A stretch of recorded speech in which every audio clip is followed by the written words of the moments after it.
morning, I'm Sam and I'm going to show you around your vehicle today. So we'll start on the outside. So obviously you've got your cab section, very self-explanatory, helps you unlock it.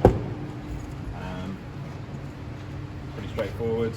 We'll go through that later when we go inside, but yeah, I'll show you that. Cab door with folding step. You do have door retainers on the back, so just lock them in. The door will stay open, stops it blowing shut in the wind. Folding step comes out and goes in with the button just on the wall. You will get a warning if you start the engine up with the step out, so you don't have to worry about that. But like I said, I'll show you the outside first. So, just going round, we've got your toilet compartment here. Just a toilet set, slides out to empty. I don't know whether you've had a van before or this is your first one, but fairly self-explanatory. Got wheels on the bottom, handle there. Take that lid off to empty it, and if you hold that button down, it will let all the stuff come out. Just goes back in there. And as long as that's in there, you're good to go. Above that, we've got the external gas point.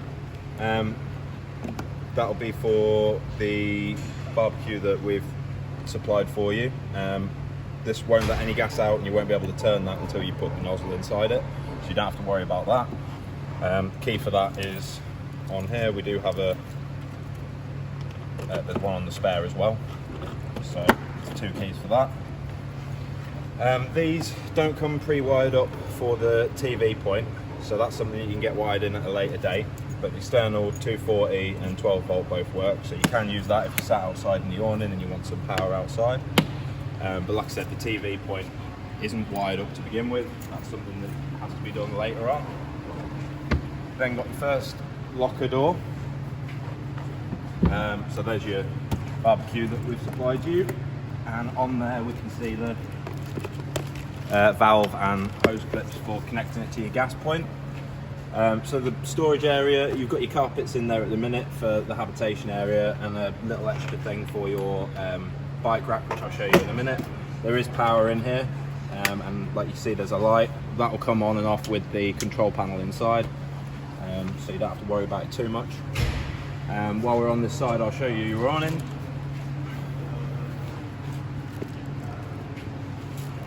Back in there.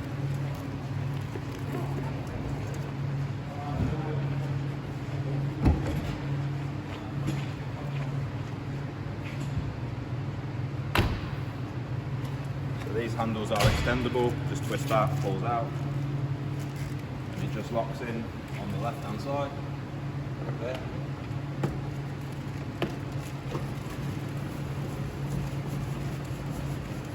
Now these will support the weight pretty much all the way out. You can wind them all the way out really, but the further out they get, the heavier they get, so I always find it's better to walk them out with the legs once you get to a point you can reach.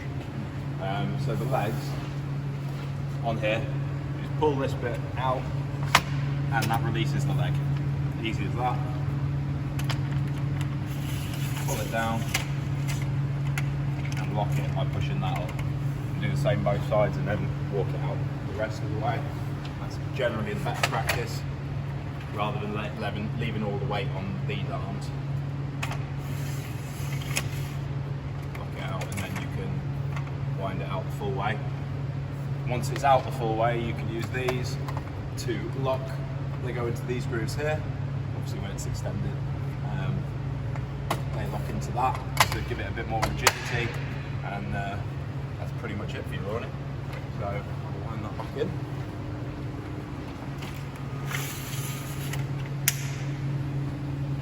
Again, to put these away, you just do it in reverse. As long as they clip in and don't fall out, then you're good to go.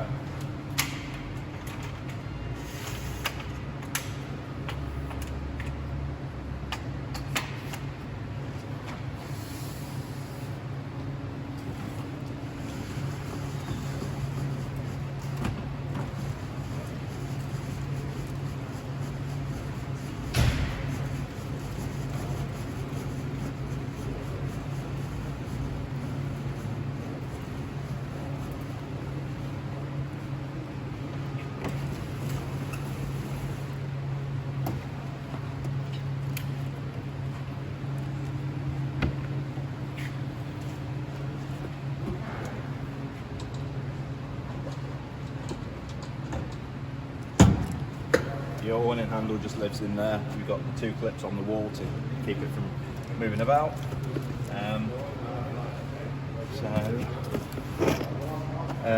In here in the garage you've got this beam here with these locks. You just unscrew them to move them about. They go the whole length and you can use them to tie stuff down if you need to secure anything in there. You just tighten them by turning them right. That's about it in here. We're going to go around to the back and I'll show you bike rack, so I'll just grab these. So you've got 4 bike racks, so you can obviously take 4 bikes with you. In terms of it being stowed, it just stows on 2 clips here. To release it, you just pull it. It's just there's no locking mechanism for that. It just pulls down. However, there is a locking mechanism when it's in this position. It will not rise until you turn this bar. So you know it's locked, and there you go. So in terms of the bikes, obviously you've got 4 rails. Attach them with these, and then you've got 3 of these that are attached to the frame, and then a 4th one for the 4th bike, which you go between the frames on the 3rd and 4th bike. Now the confusing bit with these is the keys. You have 3 sets of keys, and they all do only one of them. So this set of key will do this lock on this bar. You can see there, and then one of these sets will do this one, and the other one will do the other 2. So it'll be up to you to label them or however you want to play it. But that's your bike rack. Quite a hefty click, so you don't have to worry about it coming out.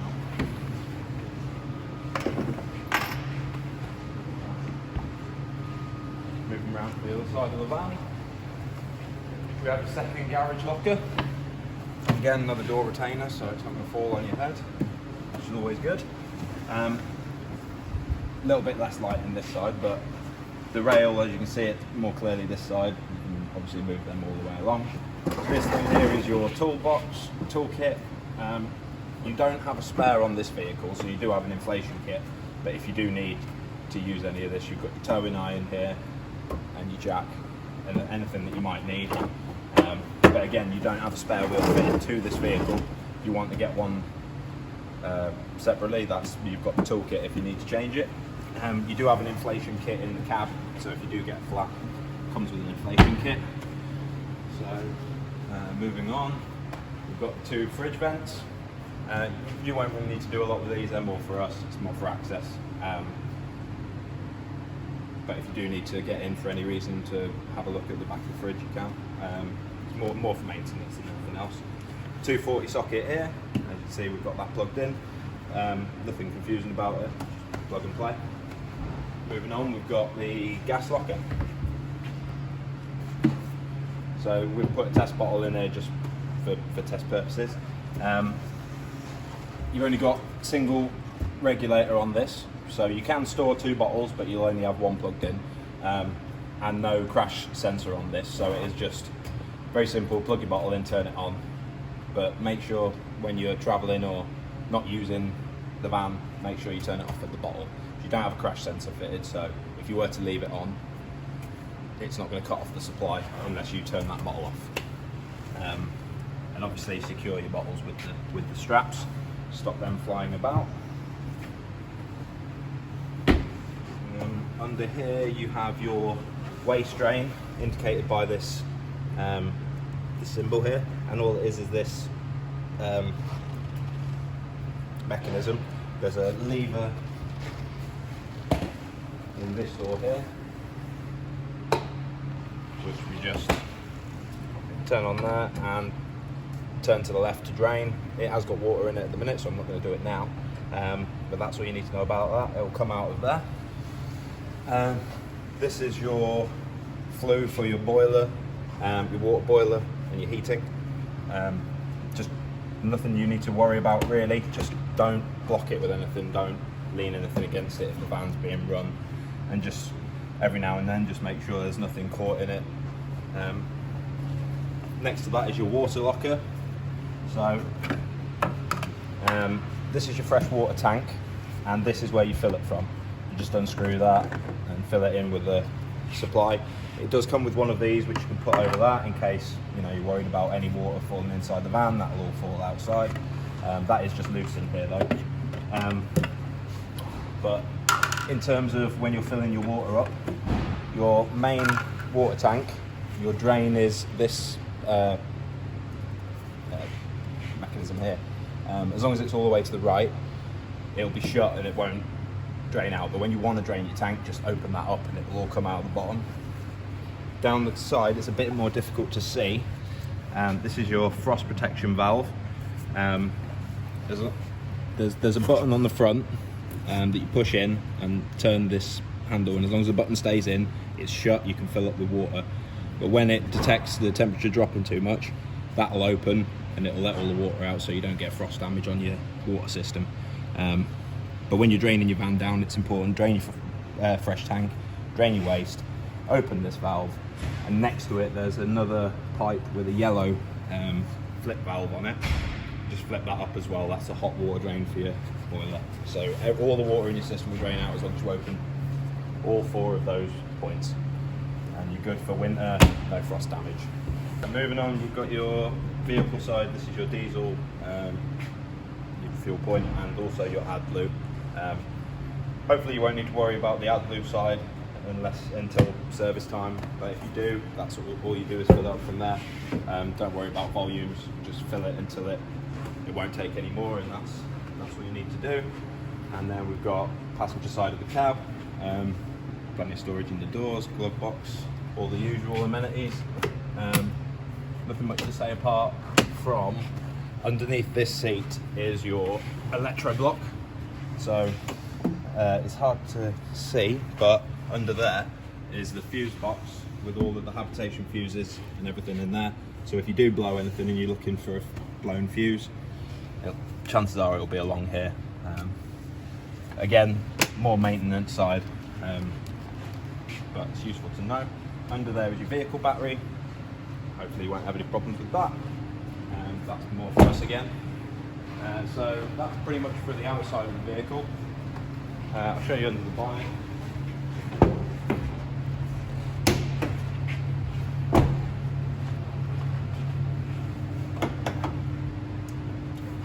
The only things you really need to know under here is you've got your coolant tank here, your brake fluid here, and your washer fluid in this little blue cap in here. Again, that's probably the only one that you'll interact with. If you do have to top up your coolant, this cover comes off. Just turn these little clips and pull up, and it will, with a little bit of force, just unclip so you can get to that bottle. But there should be no reason for you to do that. That's more for us. But it's good to know. Oil cap is here. I believe the oil level on these is electronically done, so there is not a dipstick for you to check oil level. Yeah, I'm correct on that. So there's nothing you can really do with that. And on here you've got a jump start point. So you would put the jump start connections on there to jump start off if you needed to. There we go. So we'll move inside, start going through some of the pictures. Outdoor, you've got a blind on this window, so you don't have to have everybody looking in all the time. There is a bin on here, whether you use it for a bin or storage, it's completely up to you. And obviously a couple of pockets and some straps to stick things on. There is a charging point in here for a lamp that comes with the vehicle that's inside. So I will show you that. Just put it on there and it charges the lamp, but also you can run the lamp while it's charging. So stepping inside, have the lounge area. This table does not raise or lower, but it does move about. You can spin it pretty much all the way around. There's just one release catch underneath, so you can arrange it however you want. Both of these seats do turn round, so you can make the lounge area a nice big space for many people, and obviously the table moving helps you with that. This does not turn into a bed area on this fan, so you don't have to worry about that, and that's why the table doesn't change height. So we'll do the control panel. So to run everything on the vehicle, you've got these two panels. They're fairly easy to use, but just to go through it all, this is your main on and off switch for your habitation side, so everything will turn off with that. That symbol shows that we're plugged into the hookup, so as long as that's lit up, you're getting 240 to your van. Turn that on, everything will come on. These buttons are just for levels, so you have habitation battery shown by the battery in the back of the vehicle, and the level comes up here. Vehicle battery shown by the front of the vehicle. Fresh water level, wastewater level. There's some in there because we obviously tested that they work. And this one is your water pump. So if you want to use your water, your taps and stuff, just make sure that's lit up. Otherwise, nothing will happen. That's it for that control panel. Very simple to use. This one is your heating panel, and also it's your boiler panel. It runs the boiler in the vehicle. You press any button to bring it on, and you have 4 symbols along the bottom: heating, water temperature, power supply, and the fan speed for the heating, because this is a Truma system, so it heats your van with blown air. So on here, if you want to select anything, as long as it's flashing, that's where the cursor is on. Just press it again, and then, so this is temperature, we just set the temperature here, and it'll bring this fire symbol on that's on, showing that it is working. If I turn it off and go back, that symbol has disappeared. Same for hot water, you've got eco, hot and boost. Not much to say really. Eco will use less power but take longer. Hot will get it hotter quicker, and boost will go even quicker, and utilise some of the heating from the temperature from the heating to do that. Power supply, I've got it on electric 2 at the minute. It does have electric 1, mix of gas and electric for both 1 and 2, and just purely gas. Just select whichever one you want, but obviously if you're selecting gas, make sure your gas bottle's open, otherwise you get an error code and it'll lock you out for 15 minutes. So fair warning. So that's that, and then fan speed for the heating, which is, because I've turned the heating off, it won't come up. There we go. So we're on 1 at the minute, you've got eco or high, and that's it. So that's it for your heating panel. You do have some options down here. You can set it to come on at a certain time of day, turn off at a certain time of day, and there's other settings in there, but if there's anything more in depth you need to know, feel free to give us a call or refer to the manual. So the main things, you have underfloor storage here. Not a lot to show you there, but it exists. Under seat storage under this chair, quite a lot of storage down there. This one, however, you won't get anything under there. You've got your boiler and the top of the fresh water tank, so you won't really need to go in there, but I wouldn't advise storing anything there. There's not a lot of space, and obviously the boiler compartment gets very warm, so wouldn't advise that. So moving on, we have the kitchen area. So we've got this, just rotates out so you can access your sink, but be warned, if someone's opening the bathroom door while this is out, they're gonna, damage is gonna happen, so just be careful with that. So pumps on, so we've got cold water, we've got hot water, but you'll have to take my word for that. As you can see, sink's holding water. Just pull the, it's self-explanatory, don't need to teach you how to use the sink. Moving on from that, we have your cooker. So flip the top up for the hobs, and you have 3 hobs. I'll show you working on gas. Just hold the button in for a second to keep the flame on. It might take a couple of seconds for it to catch, and then if you release it, it'll stay on. If it's not staying on, hold it in for a couple of seconds longer and let the thermocouple heat up so it keeps the flame on. Again, just make sure that's nice and stable, and do not close this lid if these are warm or hot or anything. This is glass, and it will smash and shatter if you do leave it down. There's also set sizes to use for pans on these. They will all be in the operating instructions. Please abide by them, because if you cause any damage by using a pan that's too big or not rated for these, then the warranty doesn't cover any of those damages. In here you've got your grill and your oven. So grill tray here with just an attachable handle, just clips onto this bit here, and then you've got grill tray. Your grill and oven are both controlled by this. Grill's to the right. As you can see, that's lit up and staying on. This is a mesh one, so it will get hot very, very quickly. You know how to use a grill, just leave the door open. There is this protection plate here that just slides out a little bit further, just to stop these buttons getting hot while the grill's on, because obviously you've got to leave the door open. And then you've got your oven, which, as you can see, lights. Now these buttons don't feel like they're doing a lot when you first light it. It's purely because of the way the ovens work now. They regulate their own temperature, so you get a bit of resistance at the beginning, and then the rest is all done electronically based on the temperature. When it gets to temperature, it'll regulate the flame. So there's that. And again, instruction manuals are all in the book pack. Nobody likes reading them, but all the information's there. Moving on, we've got your microwave.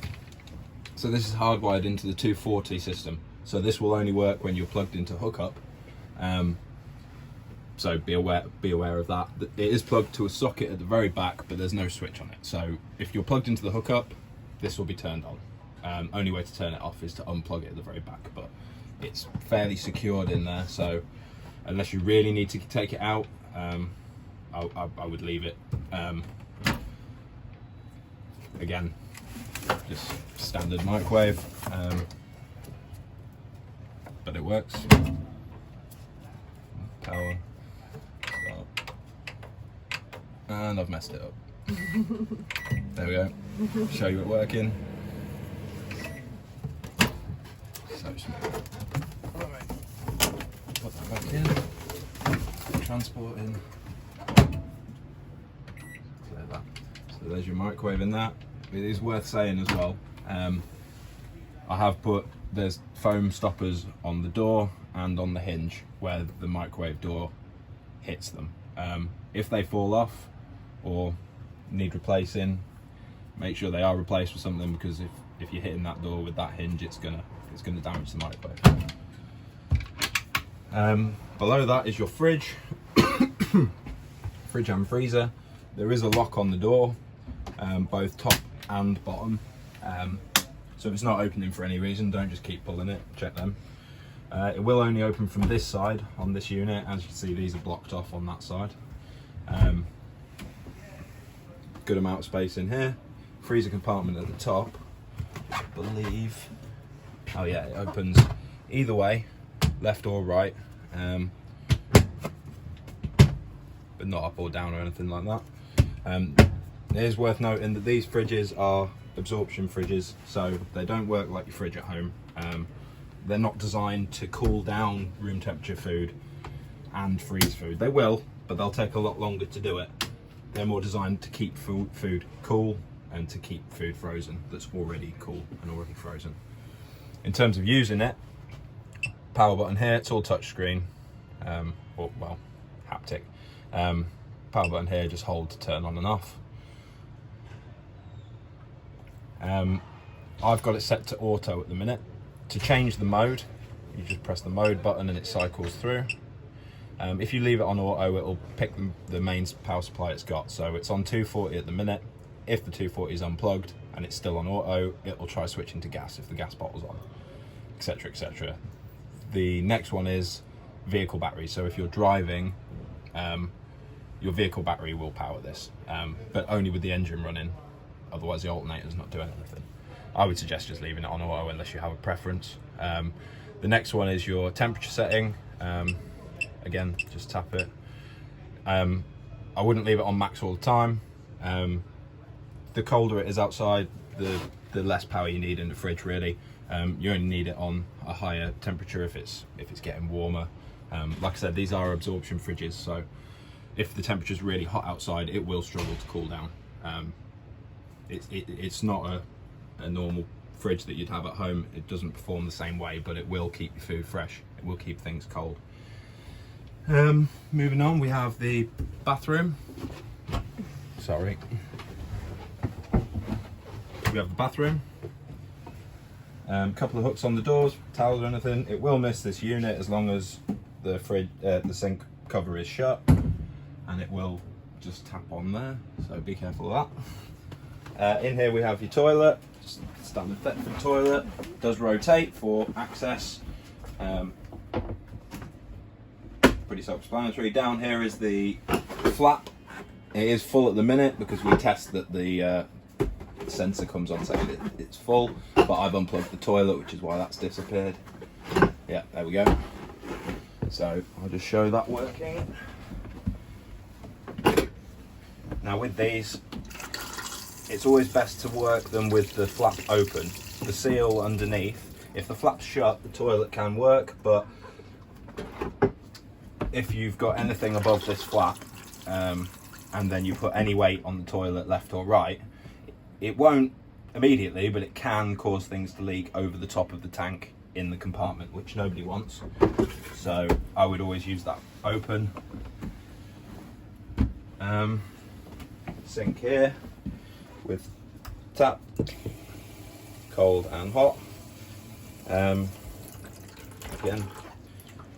there's a light switch under here, just under here, that powers both the shower light and the bathroom light.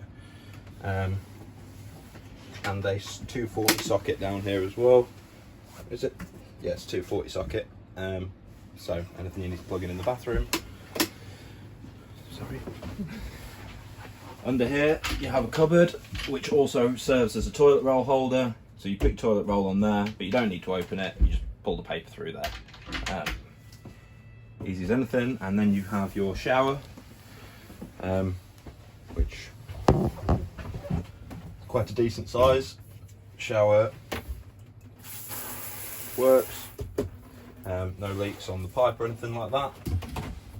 In terms of using the shower, you do have a towel rack there if you want to hang a wet towel, and a shower door here, which is released on the wall, pulls out, and it just has a magnet on there, and it does actually click into place, as you can see. And when you're in transit or about to travel anywhere, just double check that this little locker here is shut, because if you don't, that's going to smash, and then we'll be seeing you replace it. So that's about it in here. You do have a roof vent in the bathroom if you need any more ventilation. It's a double handle one, so you can tilt it in the rain if you're getting wind or anything like that. Tilt it all 4 directions, but just make sure you pull both those handles in so you don't break the mechanism. There's a flange on that, which just clips in. There we go. So that's your bathroom. Moving on, we have the lounge area. Plenty of seating space. This vehicle doesn't have a TV aerial fitted to it, so the TV point in here won't work. It is fitted with everything, so you can wire one in at a later date if you wish to, but the power sockets do work. They are wired in. All of those work. So plenty of storage back here, plenty of power. Another one of those points for the lamp down there, which I'll show you the lamp in a second. Under here you do have you pop both these buttons out. You do have a coffee table, which just raises up like that. You can lock the wheels and move it, position it wherever you like. But that's it for the table for the rear. Just push that down, lock the handle, roll it back under there. Just making sure that you lock both those, else it's going to go everywhere where you're travelling. These lamps are omnidirectional. and you can also just unclip them from this rail which runs along and just clip them anywhere else you want them. So if you want them anywhere particularly, you can move them where you want them. Just put it in like that, turn it, and you get power. And there's some in the front, they're all around the vehicle, so you can move them wherever you like them. Sorry, wardrobe in here as well, which has got an automatic light. So your rear bed is operated by the key on here. There is a set with your spare key as well. Just put it in this panel here. If I get the right key, the right way up. No. There we go. Just turn that to the right, and then these buttons will operate the bed. Now it's worth noting that you're going to want to move some of these cushions because these cupboards come down with the bed. So these just pull out, and it's up to you where you want to store them all, but I would suggest dropping these, which are just velcroed on, but I would suggest dropping these so that they're not in the way as well. It is important to do this because behind this corner there is a section here, a shelf that you need to remove. Just pulls up, just clips in with these. You need to remove that so the bed doesn't hit it.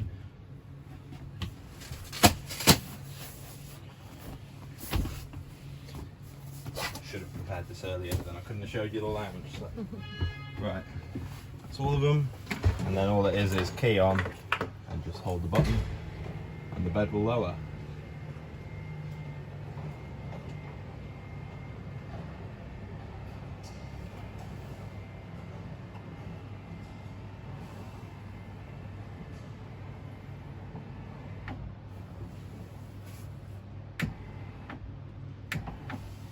And it is worth noting that I should have took these lamps off it because they will hit this sofa if you go all the way down. So this will go down slightly further, but I'm not going to show you because I can't get to those lamps. And there you go. There are two lights up here, but they are just touch lights. You just have to push them in, push them off. So that's about it for the sleeping area. Another skylight up here, and obviously window there. All the windows are fitted with blinds, which I'll show you. Under here, it's worth noting, there is, not on this one because it lowers, I'll show you that on the other one. Yeah. Yeah. Cool.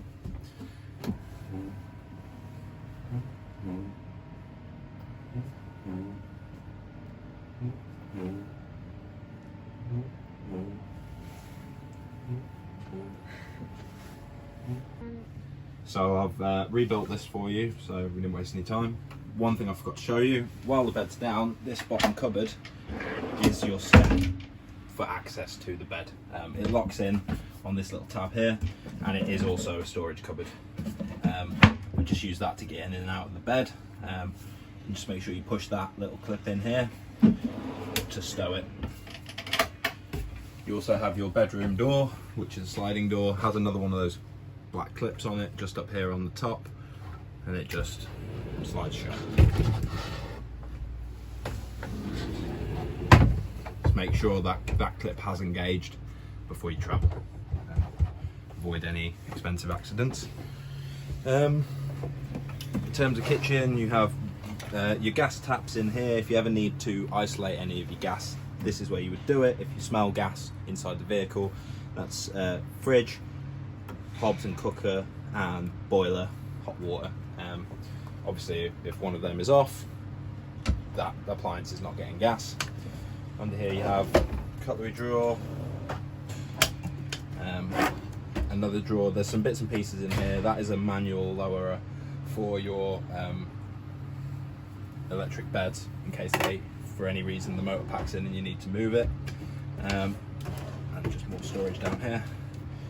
Under here is the trip switch unit for the vehicle, so if anything blows and you get trips going, that will be where they are. Obviously if they keep blowing for any reason, you need to seek service technician for that. Cooled down sufficiently so I can turn that off. There we go.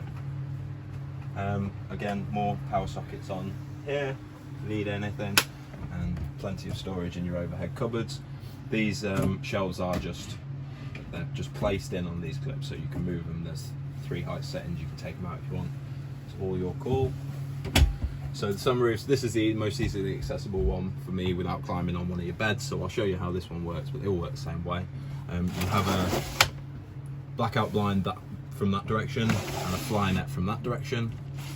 And other than that, it's just push this button in and pull the handle past it, and it operates on the handle.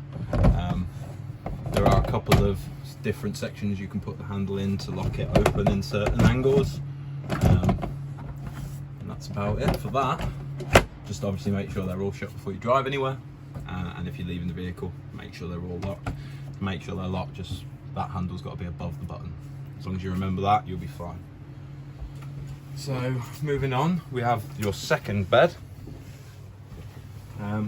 So before you lower this, it's important to either turn, I tend to turn these chairs around, but just make sure that they're clear of this wooden beam, otherwise the bed will catch the back of them.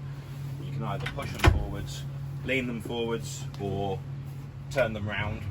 I mean, if you're in the vehicle using it, you've probably got them turned around as part of the front lounge anyway, so you don't have to worry about that. But so it's the same key for the bed, but the bed control panel for this one's up here. It says it's the same key and he still picked the wrong one. So again, turn it on, and obviously stand clear, and this will come down.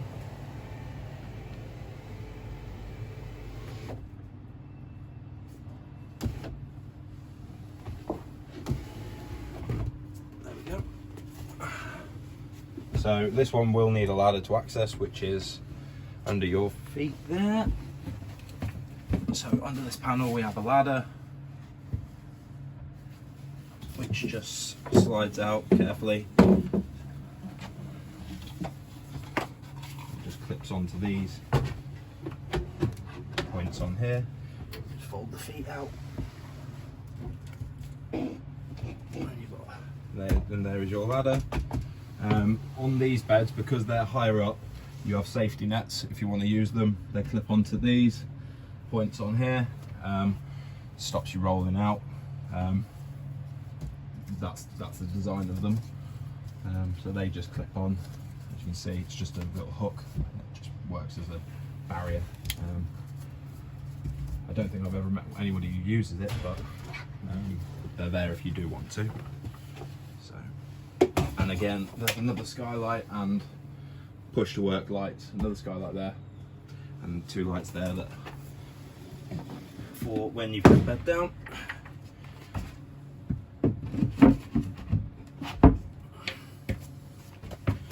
So raise that up again.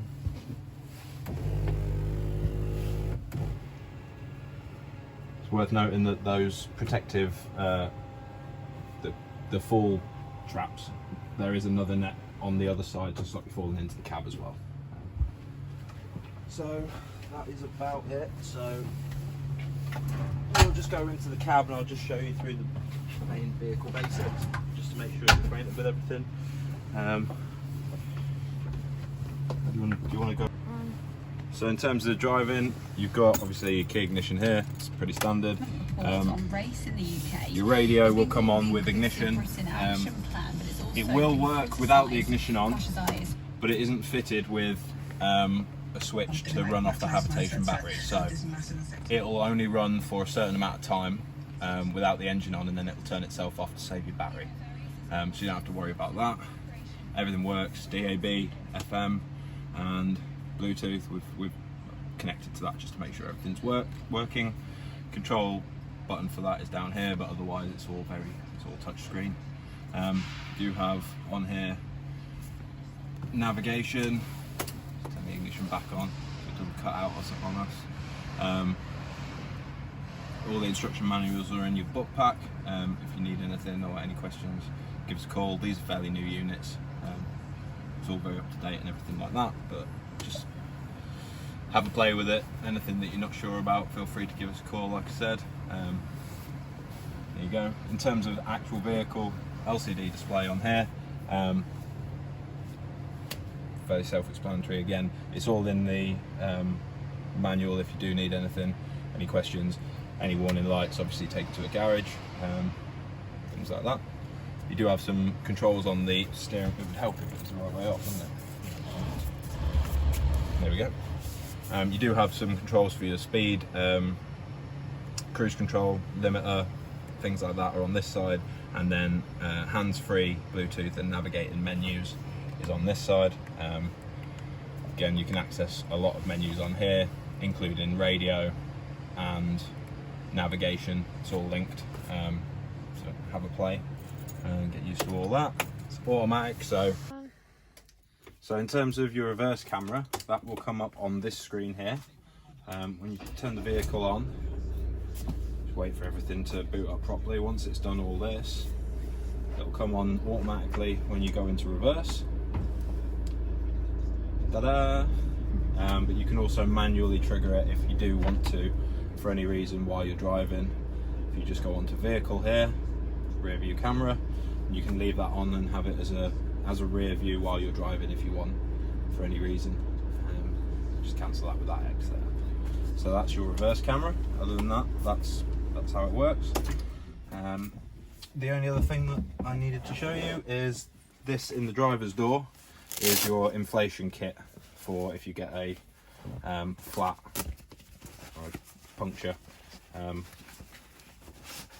So again, instructions are on here, fairly easy to use. Just plug it in, attach this into it. But it is worth noting, if you do use a inflation kit, there's instructions in here as well, and some other information. If you do use an inflation kit, its sole purpose is to get you to a garage to get your tyre repaired. It's not a permanent fix.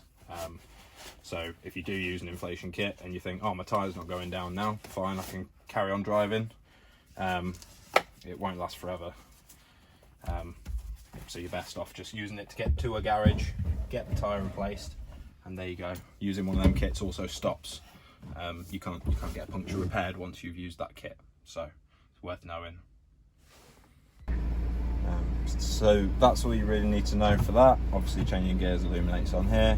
You can manually swap between gears if you want to, just flick this to the left, but it's an automatic. You bought an automatic, you probably want to leave it in automatic. It does have neutral there, however if you try and leave it in neutral when you're parked up, it'll complain that it's not in park mode. So why they leave neutral on there is a bit of a mind boggle. But that's all you really need to know about that. You've got your indicators here with your headlight control on here, and your washer arm controller over here. Down here is all your temperature settings, everything like that. For the fans, you've got AC and things like that. Heated rear screens. On this side you've got your wing mirror control, which as you can see will move the mirror. I believe on these ones, yeah, so all 4 mirrors are controlled. So with it facing the bottom right, you will control this bottom right mirror, and the top right, this top right mirror, and the same for the left hand side. You can leave it in the top position, so if you catch it, you're not going to move anything when you're not adjusting them. And then you've got window controls for both sides. Will go all the way down. I think just a short press, or you can hold it and then manually set it. Nothing you really need to know about them. The only other things in the cab are the blinds. So they have Remy blinds fitted, which are just controlled by here and just slide out and attach via magnet strip to the other end. So that's this side. Make sure when you're putting it away that you clip this in there so it doesn't fly out while you're driving. It's the same for these ones. Yeah, I might need you to. Thank you. So these front ones just magnet strip together and go around your your rear view mirror. to lock up the ones in front, and then just make sure you clip them back in. Yeah, that's it. And then the same on the other door has another one of these Remy blinds. So there you go. So that's about it for the cab. Oh, you do have another sunroof up here. Again, fully fitted with blinds and fly net. But the difference with this one, is that you have to move these arms to open it, and these two have a button lock on them. If you don't press the button, you'll break them. So just make sure you press the button in before you open it, and then it just pushes up. To keep it open, you set the height with these and just lock it, tighten it up, and it'll hold where it is.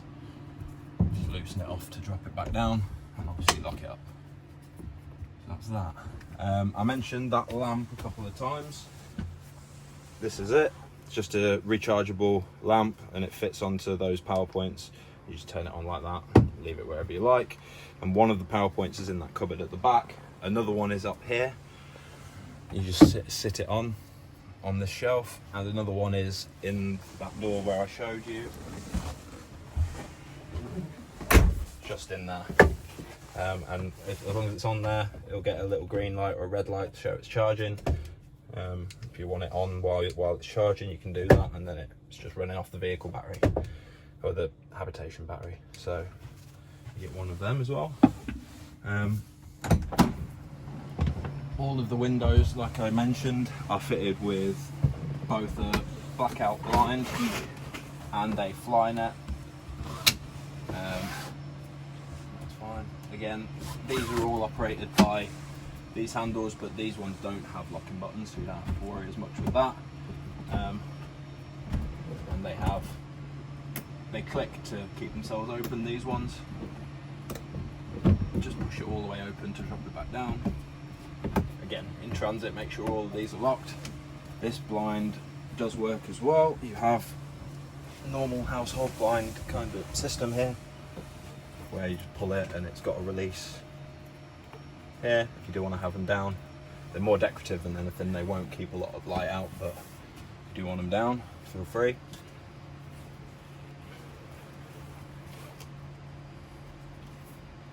And they just lock up with that. Tuck that out of the way. So there you go.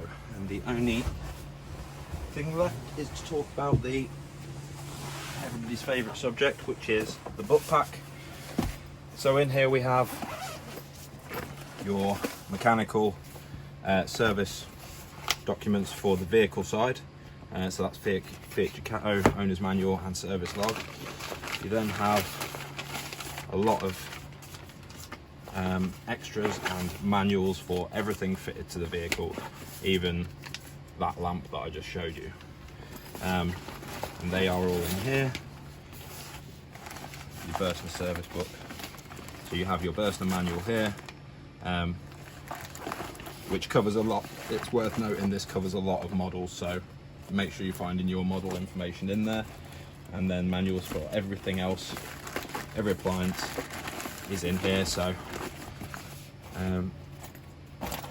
if there's anything you're needing to know, the information will be in here, but feel free to give us a call. We'll talk you through it. You also have a set of spare keys that we'll leave in the book pack. You have a spare key for the vehicle, but it's not remote locking. It's just a spare key. We'll run the vehicle and open the doors, but it won't. It's not got a button on it. And that's a spare key for your habitation side, along with a spare bed key and a spare external gas point key. So we'll leave them in there. And put that back in there. Again, there's a lot of people who like reading manuals and there's a lot of people who don't, but either way you've got them, so it's your decision to make. So I think I've covered everything. I think. Oh no, I haven't mentioned what this van has come with a solar panel fitted from factory. That is on the roof and is wired in to the electroblock. There's nothing you need to worry about with that. It will run itself. Keep the batteries charged up. other than that, there's nothing on the roof apart from obviously the roof lights. So hopefully I've covered everything and it hasn't been too confusing. Hope you enjoy your van.